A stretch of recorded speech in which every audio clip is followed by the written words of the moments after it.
Coming up next on NSEN, the MTSU baseball team looks to get back on track. Blackman High School has picked up 2 new transfers on their football team. And who is coming out of the West and the East in the NBA? Our debaters will be taking shots from the charity stripe. All those stories and more, NSEN starts right now.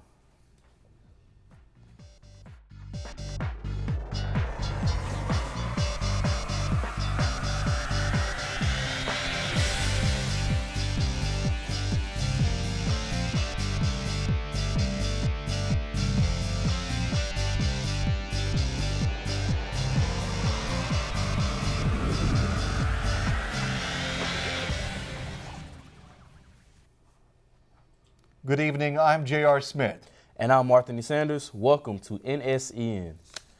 Well, here is Kaylee Plemons, here with everything to look at going on in the world of college sports. Take it away, Kaylee.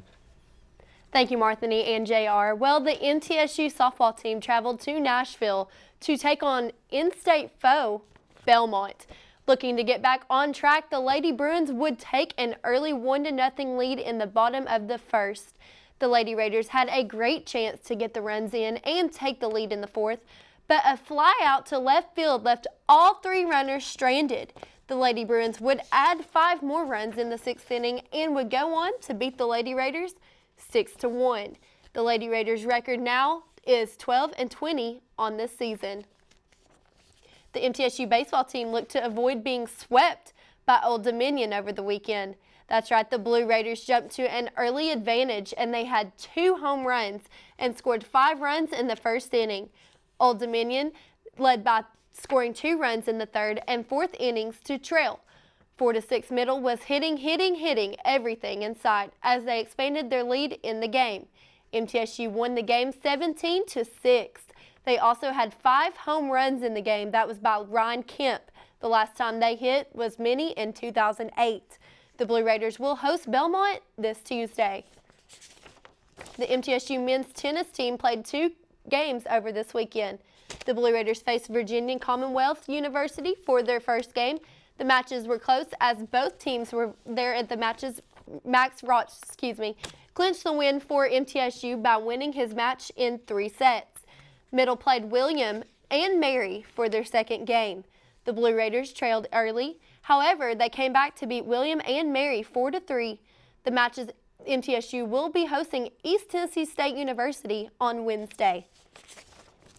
MT opened up the final home weekend of the season on Friday against UAB, taking down their second Conference USA opponent by the season by a score of 4-1.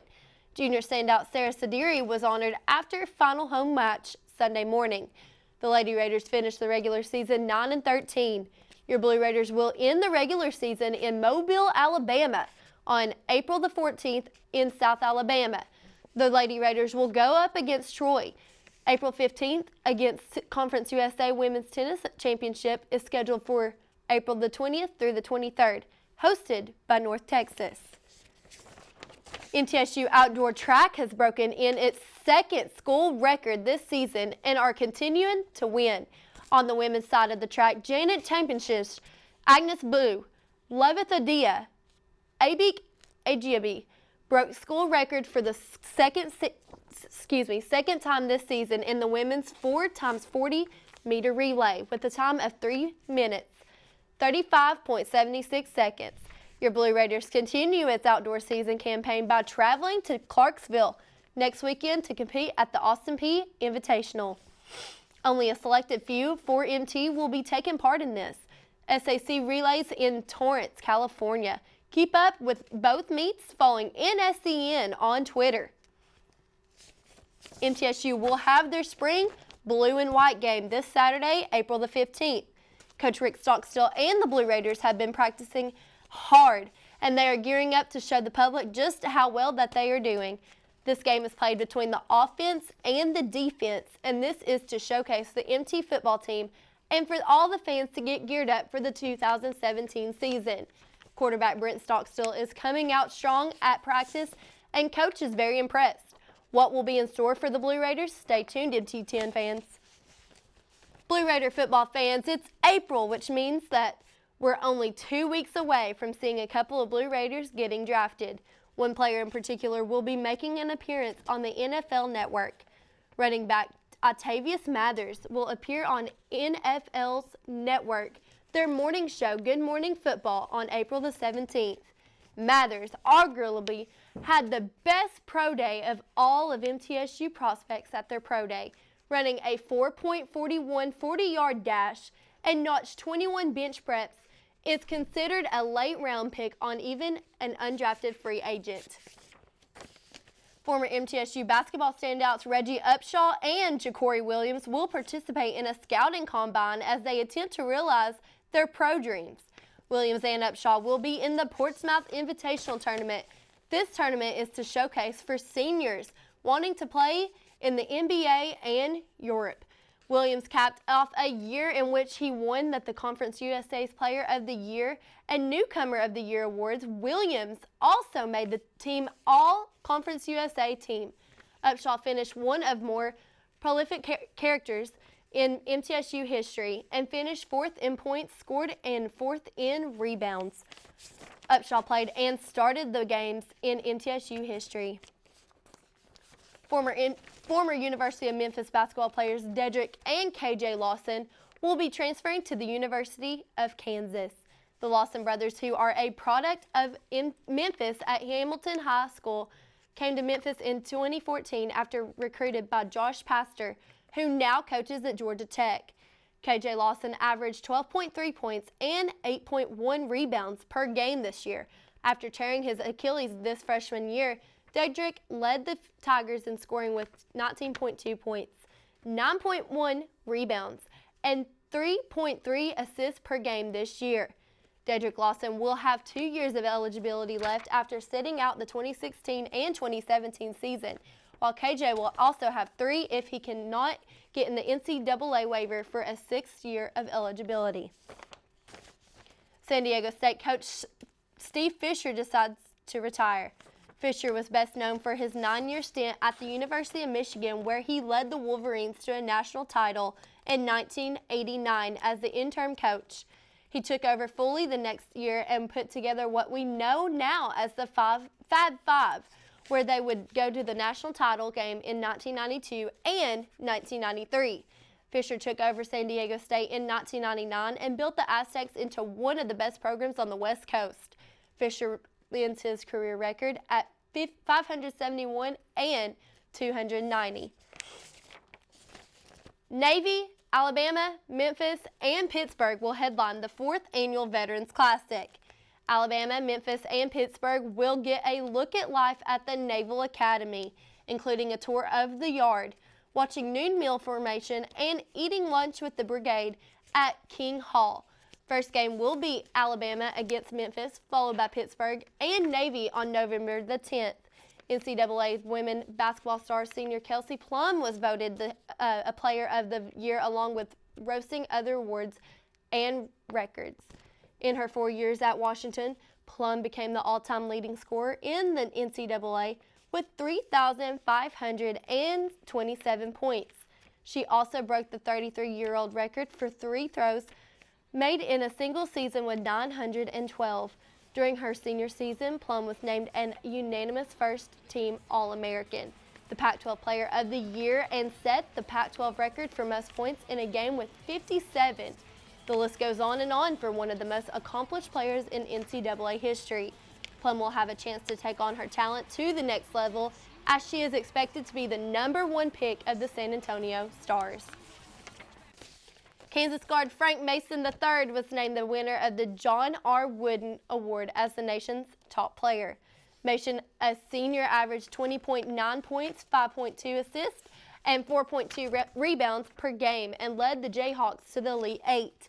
Mason beat out a fellow Wooden Award finalist Lonzo Ball, Josh Hart, Caleb Swanigan, and Nigel Williams-Goss.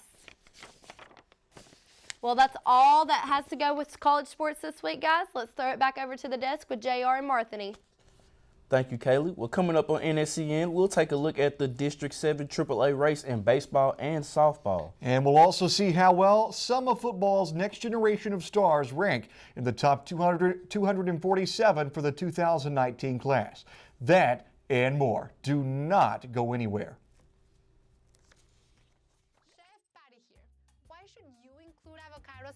of your family's balanced diet? It's as simple as 1, 2, 3. Number 1. Avocados fill you up. Avocados contain unsaturated fats, good fats your body needs to help with the absorption of key nutrients. Me hungry right now. Number 2. Avocados are good for you. Avocados are naturally cholesterol and sodium free, plus they contain nearly 20 vitamins and nutrients. Me need vitamins and nutrients. And number 3, avocado delicious. Try avocados in place of ingredients higher in saturated fat. Avocados taste great in sandwiches, salads, and even in baked goods like cookies. Avocado cookies. This match made in heaven.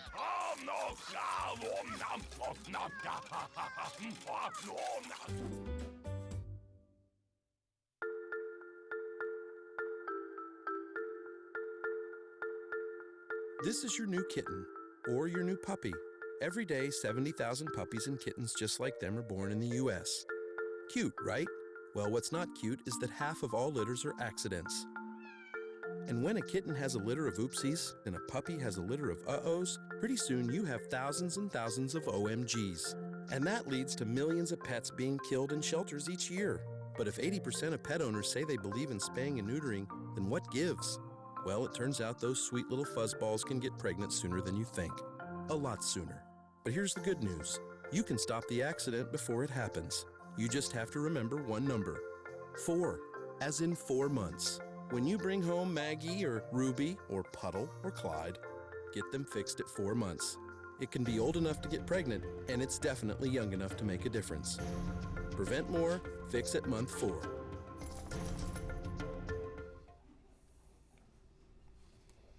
Welcome back to NSEN now. JR, in high school, we got going on right now a lot of baseball, softball going on, but there's also some news in football because, spring practice is right around the corner as well. It's just a lot going on here in the state of Tennessee. A lot of news and a lot of excitement. Too much for me to talk about, though. Victor Benz has all the information.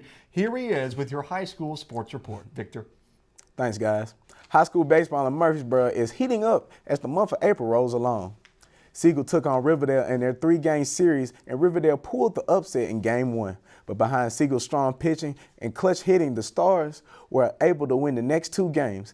Seth Purdy and John Ross Langworthy both notched wins for the Stars. Meanwhile, Blackman dominated Laverne in their 3-game series to give the Blaze sole possession of first place in the District 7 AAA standings. District 7 AAA baseball has been tight all year in the borough, and this week's matchup could make it even tighter.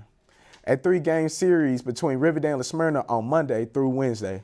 Siegel and Stewart's Creek and Blackman and Oakland play each other tonight through Thursday. The top 4 teams are only separated by 1 game. Blackman at 7-2, Siegel and Stewart's Creek at 8-4, and Riverdale at 6-4.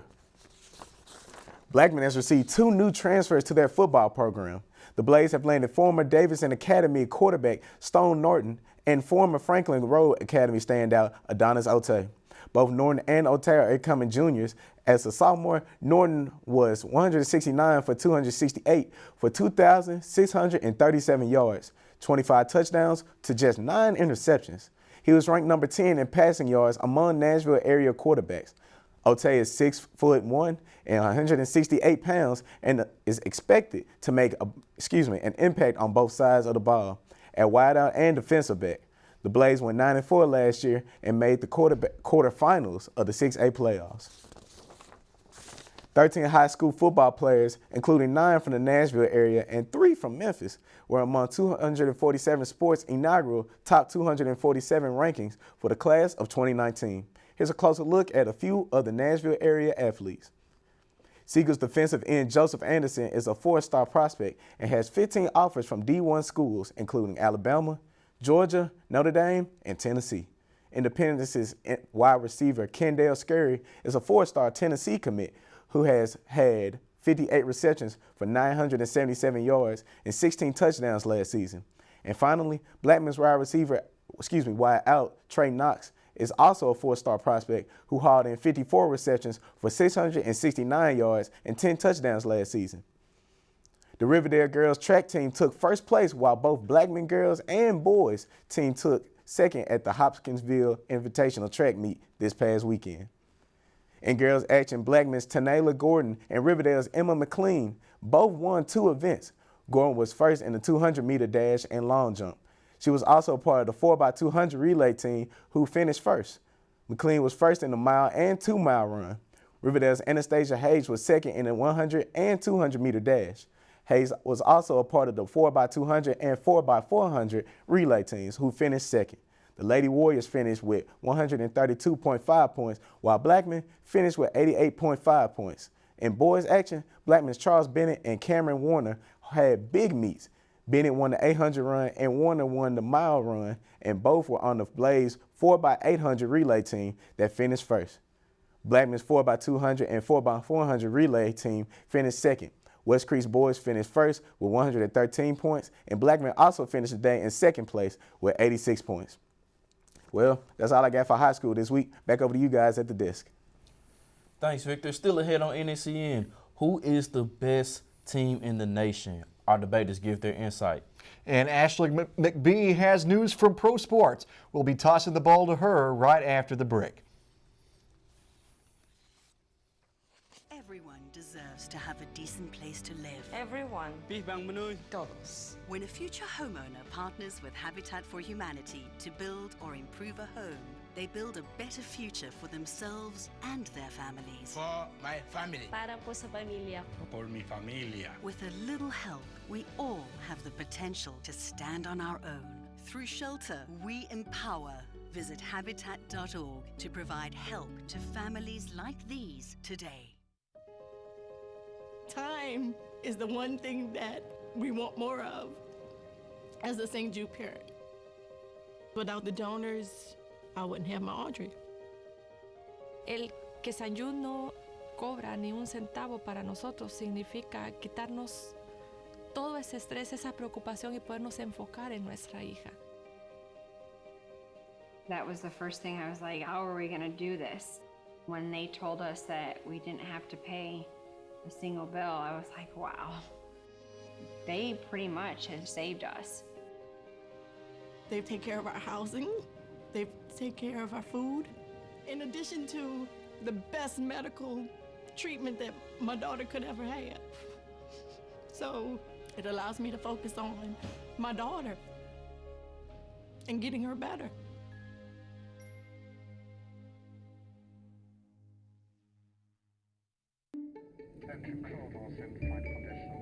Your seat cushion can be used to grant wishes. Who said that? Hello? Really can, you know. You talking to me? Sure am. Because the airline miles you earn and donate to Make-A-Wish can help send thousands of kids on their wish trips. So donate to Make-A-Wish today. You really should, you know. You really should. And give wishes wings. Because wishes work wonders.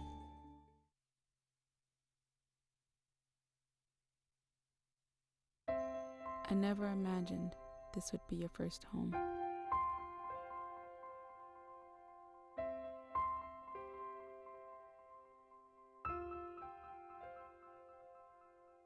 I feel powerless. I can't stop asking why us.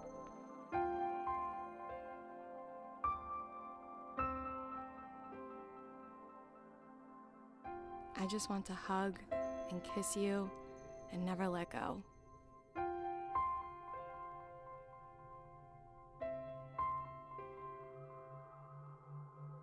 This is the hardest thing we've ever faced.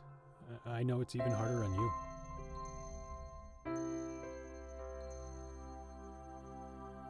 You are my little fighter. We're here with you.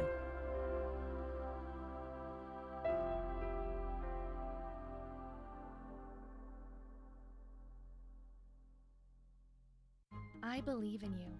Just 4 simple words, but to a child in need, they mean the world. When you support a child through Save the Children, you're saying, I believe in you. Visit sponsor.savethechildren.org/believe today. We cure 80% of children with cancer. If you think about that, I mean, go back 50 years, we were curing 20 to 30%. This is the miracle story of modern medicine. There's one thing we're focused on here at St. Jude, and that's beating this thing.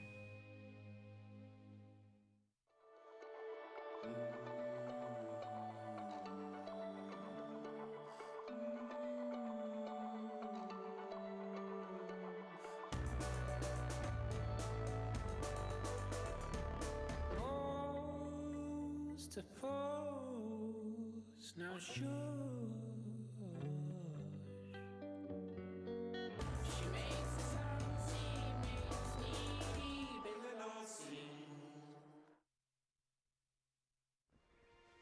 Your Marine Corps' way of life is to defend the American way of life.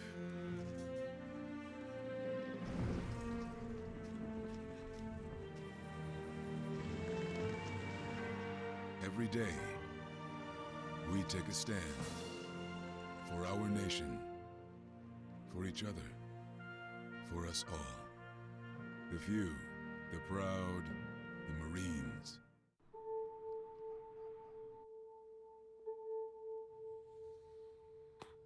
Idle hands.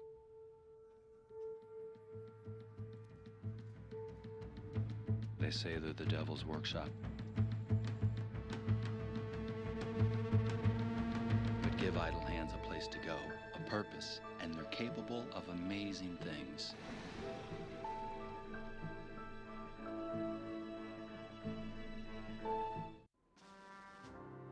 From Iraq and Afghanistan, our brave warriors are coming home, wounded. Some with wounds you can see, some with wounds you can't see. Wounded Warrior Project was created to support our men and women coming off the battlefield. Please help carry these warriors the rest of the way home.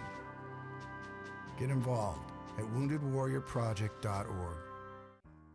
It started with the original care package, and millions more like it, passed from hand to hand across land and sea to help survivors in the aftermath of war. As we grew, we found better ways to help those in need, ways to make a real difference, not just today, but tomorrow as well. Be the difference in people's lives. Help deliver lasting change at care.org. Okay. Thanks, guys, and welcome to our first debate. We have a hot one this week as Elijah and Julian debate whether or not Barry Bonds, Roger Clemens, and other steroid basketball players belong in the Hall of Fame. Elijah, let's get your side. Belong in the Hall of Fame. The steroid era saved baseball in a time where the sport's popularity was at an all-time low, after the players' strike that ended a whole season in the World Series in 1994.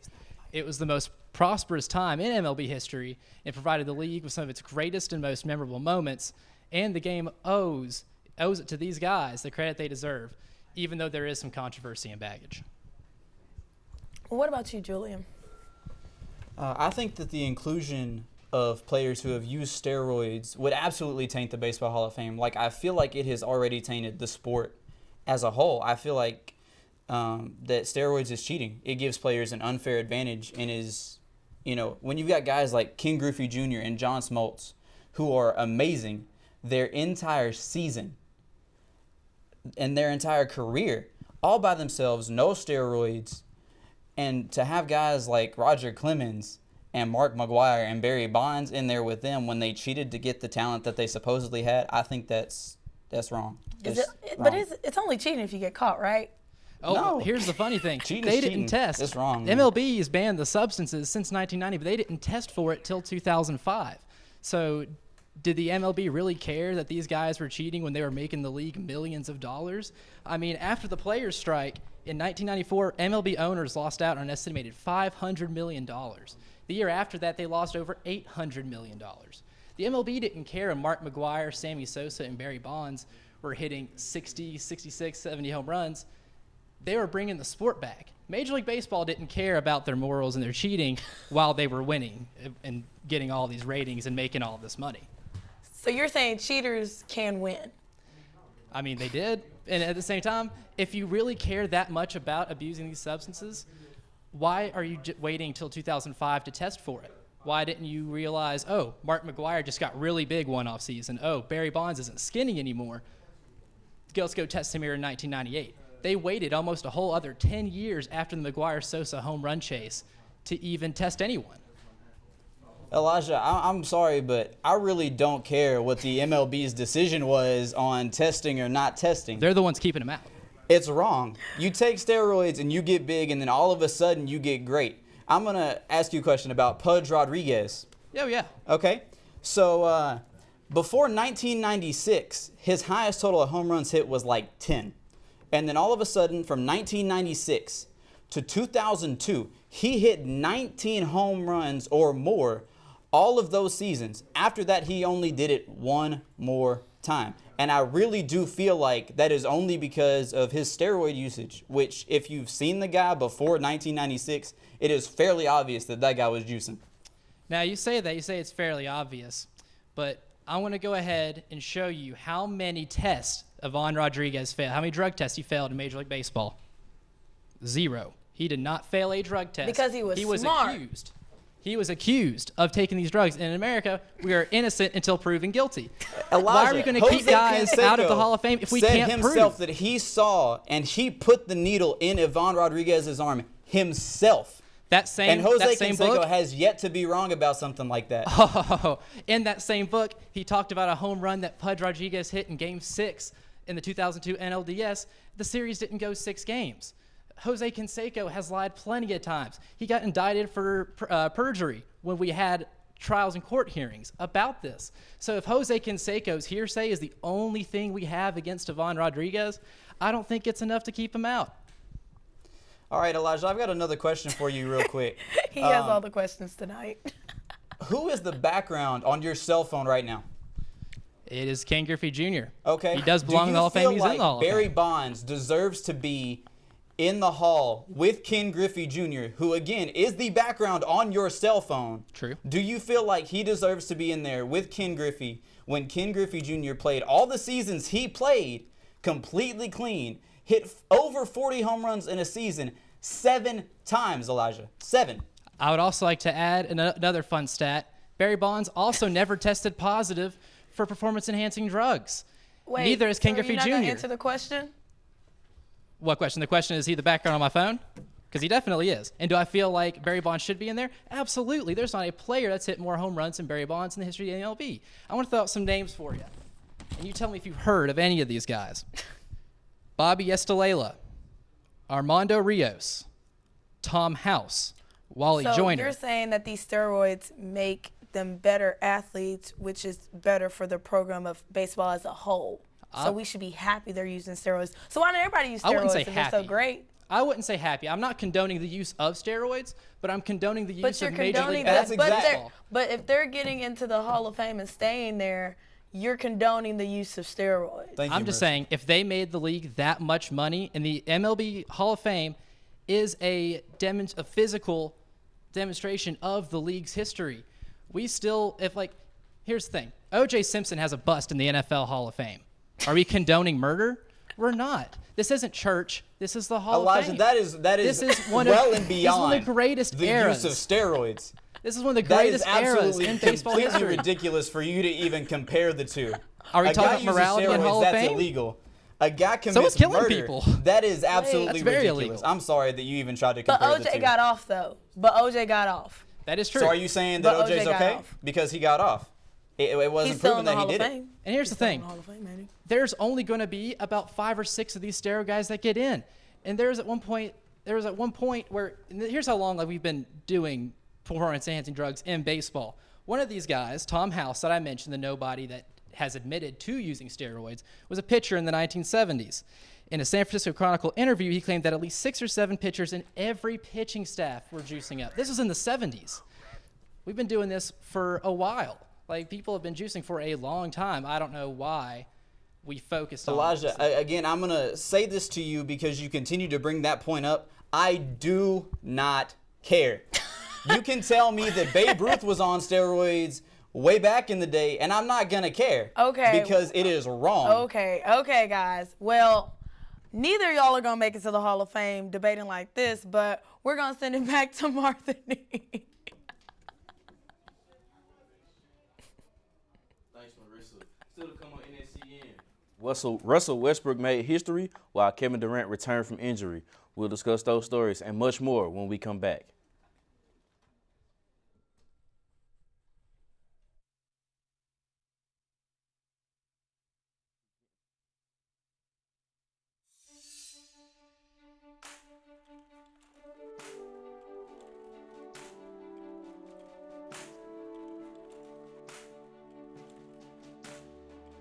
There are those who dedicate themselves to a sense of honor, to a life of courage, and a commitment to something greater than themselves.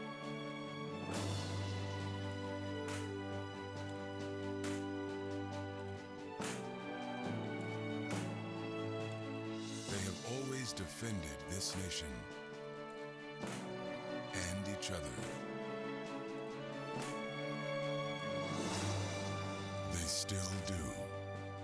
The few, the proud, the Marines.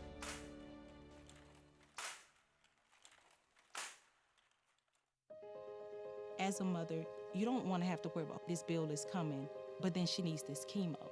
That's a decision you shouldn't have to make. El que San Jude no cobra ni un centavo para nosotros significa quitarnos todo ese estrés, esa preocupación y podernos enfocar en nuestra hija.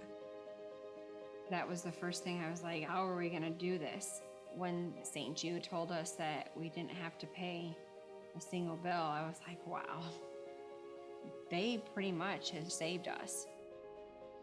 It's like the world has been lifted off of your shoulders, and now your focus is supporting this child. There is not another hospital like St. Jude. The patient.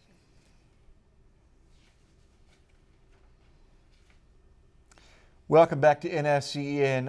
Marthany, you know, this week in pro sports, we had firsts made and we had records broken. Amazing week in pro sports. Just an amazing weekend. But we're going to stop talking and we're going to send it over to Ashlyn McBee with your look at pro sports. Thanks, guys. Sergio Garcia took home the green jacket at the Masters this past Sunday. Garcia owes his win to longtime mentor Seve Ballesteros.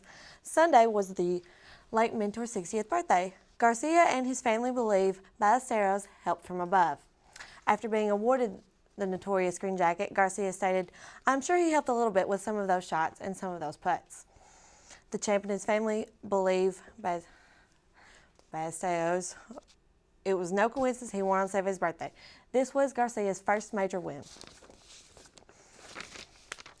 Russell Westbrook broke the triple-double record in a 106-105 win over Denver on Sunday. Westbrook broke Oscar Robertson's record of 41 triple-doubles in the second half of Sunday's game against the Denver Nuggets. Until Westbrook, Robertson was the only player in the NBA history to average a triple-double. Fellow NBA players such as LeBron James and Blake Griffin congratulated Russ on his achievement. Westbrook has scored at least 40 points and 8 triple-doubles this season.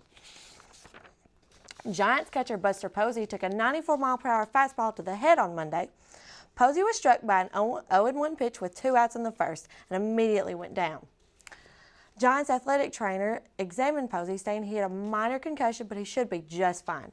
The Giants faced the Arizona Diamondbacks, and the starting pitcher was Taijuan Walker. The Giants won 4-1. Portland Trail Blazers guard made history Sunday night. Damian Lillard set the Blazers' franchise record and his career high for points scored in a game, with 59 in a win against the Utah Jazz. With that win and the loss of the Denver Nuggets to Oklahoma on Sunday, Dillard helped the Blazers secure the 8th seed in the Western playoffs for a matchup against number 1 seed Golden State Warriors. Golden State Warriors forward Kevin Durant returned from his knee injury that cost him 19 games. Durant returned from his knee injury to face New Orleans Pelicans in dramatic fashion. With Stephen Curry out, Durant got going early as he drove baseline for a huge reverse one-hand slam for his first point of the game. Durant finished with 16 points, 10 rebounds, and 6 assists. That helped the Warriors secure the 123-101 victory against the Pelicans, and it helped them secure the number 1 seed in the Western Conference. They'll face the Los Angeles Lakers for the final game of the season. The Los Angeles Kings cleaned house on Monday. The Los Angeles Kings fired longtime GM Dean Lombardi and head coach Darryl Sutter. Assistant GM Rob Blake was named general manager, and Luke Robertel was named team president. Well, that's all for this week's Look at Pro Sports. Back to you guys at the desk. Thanks, Ashlyn. All right, you know, keeping with hockey, yeah, I know it. My favorite team in the league, the Nashville Predators, will be moving on in the postseason to take on the Blackhawks. But before they could do that, they had some business to get down to, and they played the Winnipeg Jets on Saturday night at the NTS Center in Winnipeg. It was a dandy. Before the game even started, cheers were going. Here it goes, tied at 0. Nikolai Ehlers, save. Pecorine made the save, and Winnipeg's not even done yet. Mark Scheifele shoots it again, and then after that, Ehlers shoots it, and Pekka, impeccable on that one. Ryan Ellis, shorthanded, 5-0 goal on the breakaway, shorthanded, and the Beard puts it in the net. All right, Kyle Connor, breakaway to Adam Lowry. Back to Connor, and it's a goal, tied at 1. All right, under a minute to go in the game. Predators on the power play. Jets with the puck, and Blake Wheeler with the goal. And the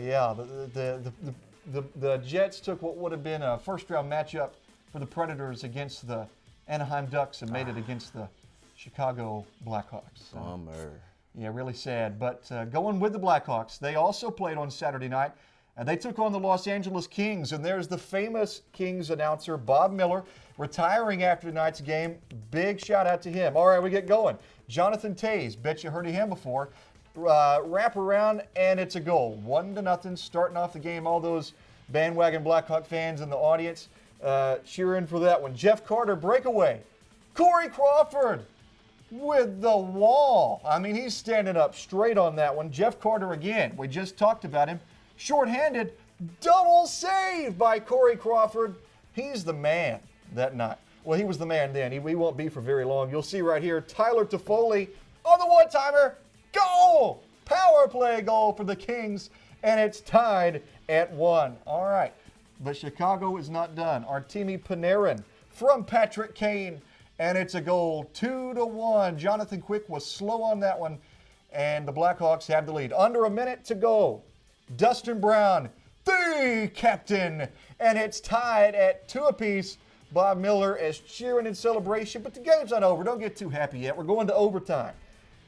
Jeff Carter, we've heard of him all night long. Over to Drew Doughty, the defenseman getting up into play. Game-winning goal in overtime. 3-on-3 hockey, and the Kings win. I always love to see the Blackhawks lose. Everybody in Nashville loves that.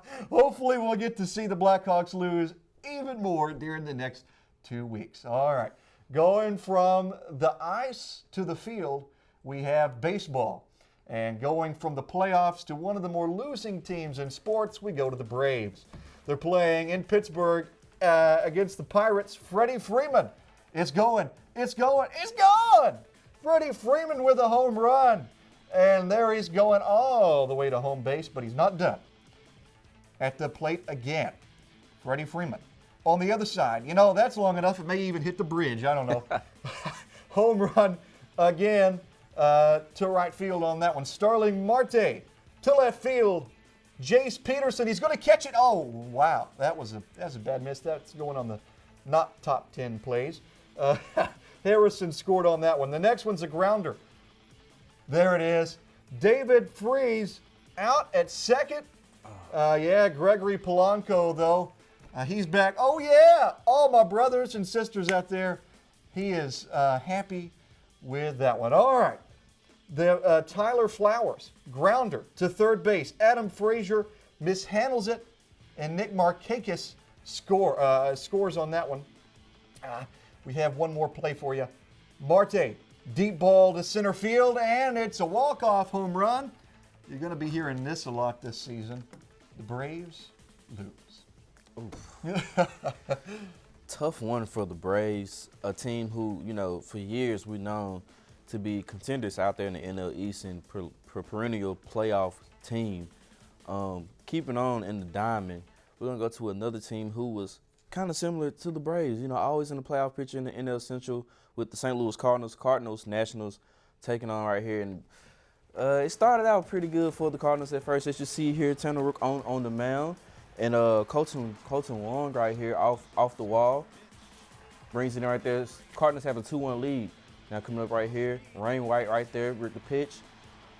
Wong right here brings in 2 for the Nationals. Nationals take the lead now. Now 3-3 tied up here in the top of the 5th. Piscotti scored 6 hitters right here, brings in Fowler. Cardinals go up 4-3 now in the top of the fifth. Now in the bottom of the fifth, 5-3 Cardinals up. But Drew knocks it deep off the wall. Outfielder can't get it. He brings in another run right there. Now it's 5-4. The lead is cut down. Another hit right there by Whiters. He brings in another run or two. Now the Nationals, from here on out, they start to point out right here. Bottom of the eighth, bases loaded. 7-5 Nats. Eaton hits it again. He brings in Harper. He brings in Drew. He brings in Zimmerman. I mean, the whole Nats team just came in after this one right there. 9-5 Nats. And just to make it even more sweeter right there, as you see Lynn right there hits it off. He brings in some more runs. And it's just starting to go away. As you see here,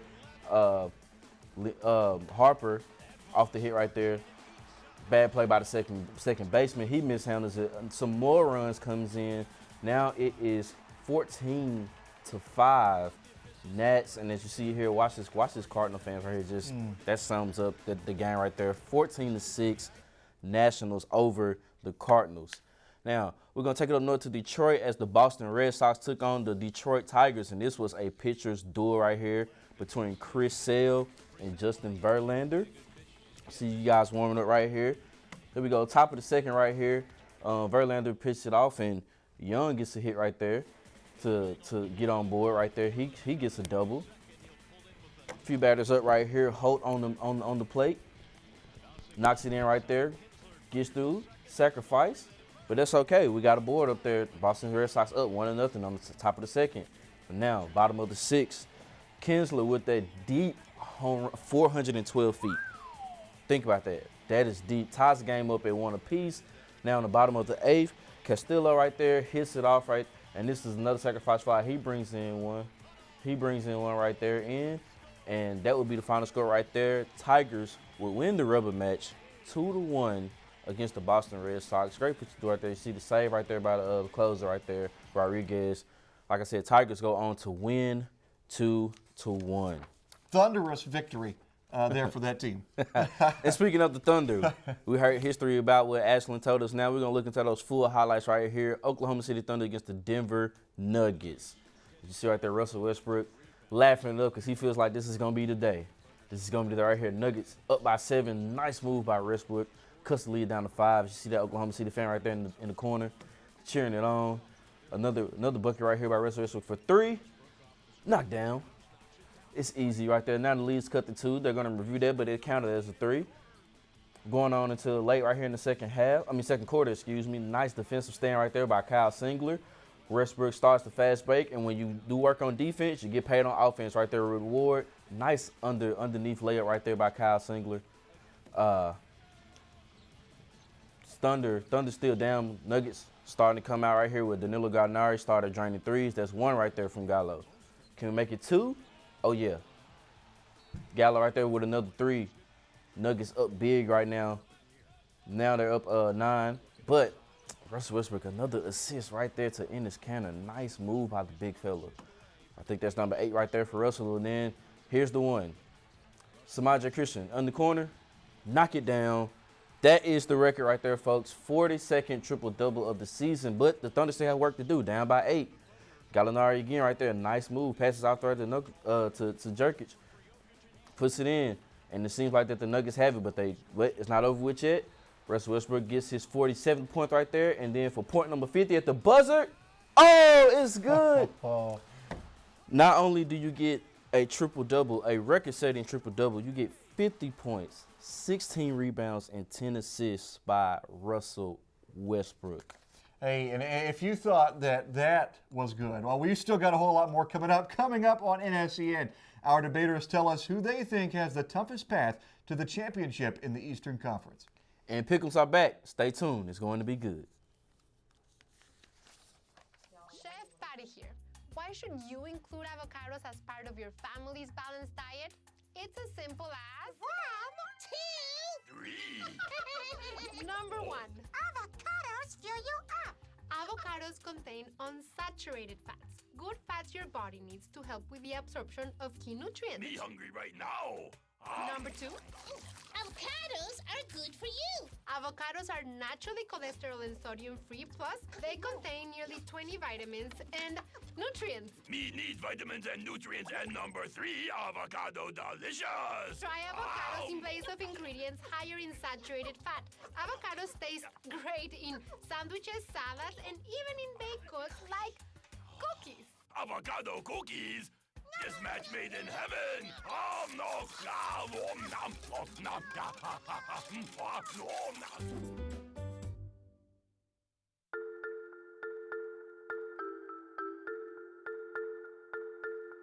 This is your new kitten, or your new puppy. Every day, 70,000 puppies and kittens just like them are born in the U.S. Cute, right? Well, what's not cute is that half of all litters are accidents. And when a kitten has a litter of oopsies and a puppy has a litter of uh-ohs, pretty soon you have thousands and thousands of OMGs. And that leads to millions of pets being killed in shelters each year. But if 80% of pet owners say they believe in spaying and neutering, then what gives? Well, it turns out those sweet little fuzzballs can get pregnant sooner than you think. A lot sooner. But here's the good news. You can stop the accident before it happens. You just have to remember one number. 4, as in 4 months. When you bring home Maggie or Ruby or Puddle or Clyde, get them fixed at 4 months. It can be old enough to get pregnant, and it's definitely young enough to make a difference. Prevent more, fix at month 4. Welcome back to NSEN. Now, the NBA playoffs start this weekend, and it's a lot of great teams, 16 teams all battling to try to get to the Larry O'Brien Trophy. But which team has the hardest to come out of the Western Conference? Marissa Burke joins us now from the debate desk. Take it away, Marissa. Thanks, Marthany. Welcome to our second debate. I have Xavier with me. What do you think is going to go on? Well, I think that the Houston Rockets have the toughest road to the finals out of the Western Conference. In the first round, the Houston Rockets have to play the Oklahoma City Thunder, which we all know Russell Westbrook plays for that team. A legitimate MVP candidate. I just felt like playing the Thunder, then going on even having to play the Spurs or the Warriors, in whichever order. The Houston Rockets have the toughest road. Okay, David, what about you? What do you think? Well, I feel like that the LA Clippers have the toughest road to the finals, and it's because they have to play the Utah Jazz. Then, right after that, if they win, they don't even know if it's going to be home or away. And even then, after that, they get to play Golden State right after that. And Golden State, we all know, is the toughest, has one of the best chances to make it to the finals out of anyone. And it's just going to be it's going to be hard for them to beat these teams, but they can. Okay, so what about, when your teams actually play each other? Like, what do y'all think that outcome would look like? Well, I don't think he said the Clippers. I don't think the Clippers will end up playing Oklahoma City. They will end up playing Oklahoma City if those two teams were to end up winning. But, I mean, regardless of the fact he was saying that the Clippers will have to play Golden State in the next round, regardless if the Clippers were to continue to advance to the finals, they're going to have to play San Antonio and Golden State. That's what I was saying. The same thing with Houston. They would have to play Golden State or San Antonio. So No. They would play Golden State because of the way that they are, Oklahoma City, where their bracket is. I would much rather, as a Houston Rockets fan, I would much rather play. I would much rather want to play the Jazz than Oklahoma City.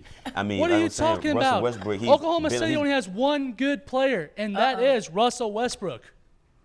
Literally, the only good player on that team is Russell Westbrook. Okay, that means he can kill you. What's the argument? What if you can stop him from scoring? You can stop him from being a good player. The Jazz haven't been in the playoffs in like 5 years, man. Okay, I understand that the Clippers have experience. The Clippers are gonna win that series, bro. Houston has to deal with Russell Westbrook, who got 42 triple doubles this year. Look, he's averaging a triple double. That's a one-man wrecking crew, bro. Like that man is on like you can't a mission, win in the finals like, just on yourself. It's a wrap. You can't win just with Russell Westbrook. You have to have other teammates to be able to do that. And Victor Oladipo hasn't done anything. Neither have. Okay, so who? Okay. So who does Houston have? I mean, not Houston. The Jazz. I'm not saying that they aren't a good team. I'm not saying that when you say with the Jazz has Gordon Hayward. The Jazz have the Jazz has the best defense, has a better defense than the Oklahoma City Thunder. Period. Point blank. And with their defense. So we worry about Gordon Hayward. Now, respect to Gordon Hayward because he can play basketball. I'm not saying that that's what they got to worry about. That whole team can play defense. Russell Westbrook is only an offensive player. That's what I'm saying. He's only a what? What did you just say? Yes, he did. He only plays offense. Players. This is about the teams. What did you just say? I'm sorry. What did you just say? You say he's only a what? He only plays offense. And when he plays defense, do you watch basketball? Okay. Wait a minute. Oh my God. Let's bring it back. Let's bring it back. Okay, I'm sorry. Let's get back to the topic. The Houston Rockets, because of what I've been saying, with Russell Westbrook have to go. The Houston Rockets have to go through Oklahoma City. That's going to be a tough series. I see Houston winning that series in 6, but those games are going to be competitive. Houston has won that season series 3-0, but 2 of those wins were by 3 games. The last time they played in March on the 26th, Houston won by 12. Okay, that's fine, whatever.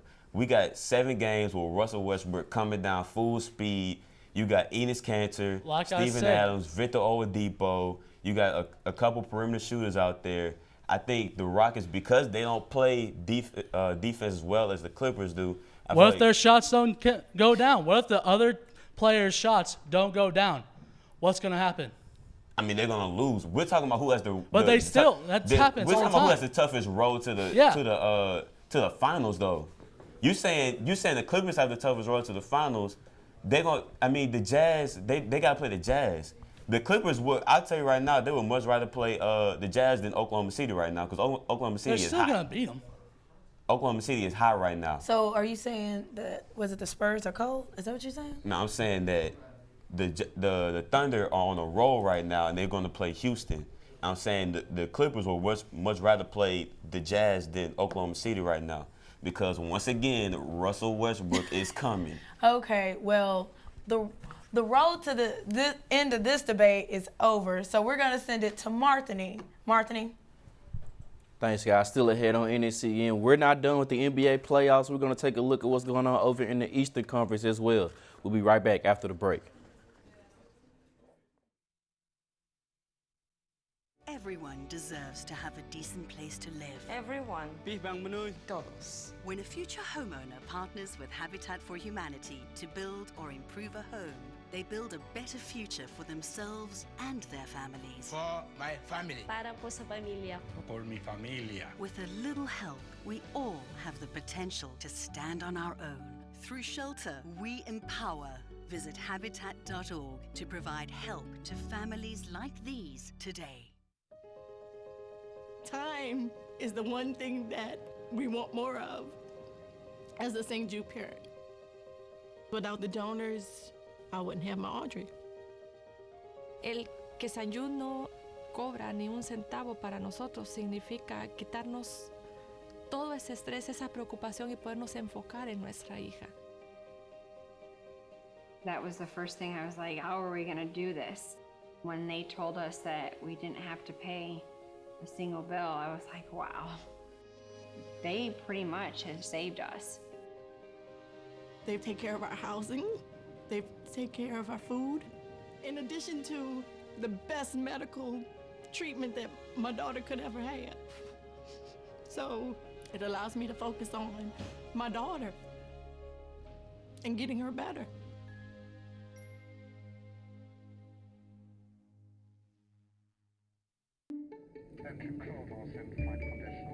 Your seat cushion can be used to grant wishes. Who said that?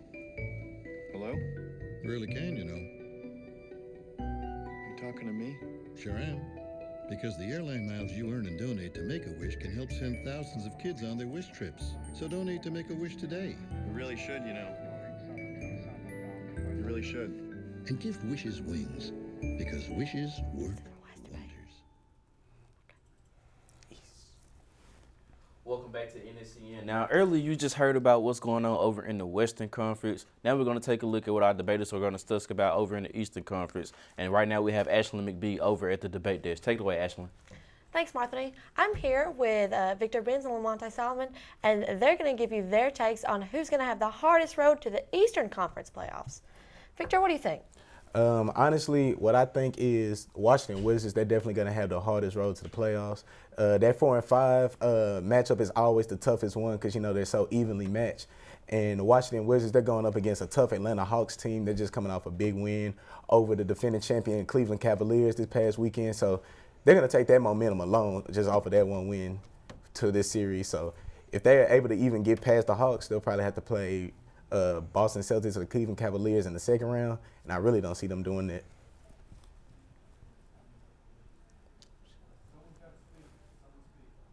And Lamonte, what do you have to say about that? Well, I'm going to have to go with the big upset, and I think I'm going to go with the Cavs. The Cavs right now are dealing with a lot of injuries. LeBron can't do it all alone, and the teams that they're possibly going to play in the playoffs, they do not want to see because in the regular season they've lost numerous of games to them. So, you know, first round, if they were to get the number 1 seed, they would probably play, I think that's probably the Bulls or the Heat, which they have a terrible record against right now. So I think that's something I think the Cavs are going to have a bigger issue keeping up with those teams. I mean, I don't understand that because I do understand the Wizards. The Wizards are not a team you really see in the conference playoffs every year. But the Cavs are the defending national champions, and I don't know. That's why I have a hard time understanding that. But Lamonte, I mean, why do you think that? I still have a hard time understanding that. I choose the Cavs because the exact reason you just said. They are the defending champions, and everyone knows after you win the championship, you have a target on your back. In this NBA league, there are a lot of young, talented, fast-paced teams, and right now they really are gunning for the Cavaliers. Target or not, y'all forgetting. Are you forgetting? LeBron James, he's gone to the finals, 7 years going back to the Miami Heat? I can't remember the last time the finals happened without LeBron James being in it. So it's just crazy to think that you don't see you see the Cavaliers having a harder road to the finals than the Washington Wizards. The Washington Wizards, to begin, I don't think they've ever made it out, the second round in the past, 10 years with John Wall and Bradley Beal. They're coming into this playoffs. They're banged up. Let's see. The injuries, John Wall, he's got a sore quad right now. That kept him out this past game against the Pistons. Marquise Morris, he's got a bum ankle right now. Ian Muhammad, he just strained his calf in the past game yesterday, actually. So on top of coming in inexperienced already, then they're going in banged up as well. Wizards be lucky if they get past the Atlanta Hawks. Like you just named some teams, some players right now. Yes, they're banged up but the thing with LeBron is he can never do it alone. Just like when he was in Cleveland the first time, and when he went. No, he's not alone, but the fear is that he will. Kevin Love just got injured around the Love Day, Valentine's Day. He just got injured right around that time. Kyrie Irving just came out and just admitted that he's still dealing with tendonitis in his knee. And J.R. Smith, not the anchor, J.R. Smith is dealing with coming off a thumb injury. The Cavaliers he's a shooter. How can a shooter make shots if he's dealing with a thumb injury? You guys obviously aren't going to agree on this, but I mean, keep in mind the Cavs are the defending champions. The Washington Wizards, once again, as I said, being the defending champion could be a positive thing and also a negative thing. Conference playoffs. They're very inexperienced. They're not. Like I said, they're very inexperienced. And then think about the point. We're just going to go with point guard matchup right now, one-on-one. John Wall, think about the point guards that he would have to go up against. Let's go top 3. We got the Cavaliers, Kyrie Irving, best handlers in the league. Next, we got Kyle Lowry for the Toronto Raptors. All that sounds like a fun game because it's a challenge. It's a challenge. We're obviously not going to agree on this, but conference finals are coming up, and toss it back to the guys at the desk. Thanks, guys. Well, that's all the time we have here for NSEN. I hope the rest of the day is your best of your day. Keep it swagged up, Rutherford County, and check us out next week.